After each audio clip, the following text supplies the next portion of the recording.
Welcome, today in front of me Sony Xperia Z5 Premium, and I'll show you how to unmute ringtone on this device.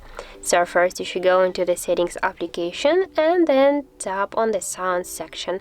Here, as can you see, we got the ringtone volume panel. Just to unmute your ringtone, you should swipe this green dot with your finger to the right side, and as can you hear, our ringtone volume is set it up. So also we got the second way how we can do that, just by using our volume buttons here on the right side of our device.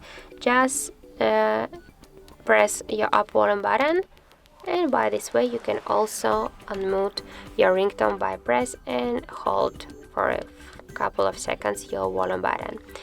And also you can do it by the third way, just press your up or down volume button, that doesn't matter, and then just swipe this dot to the right side by the same way.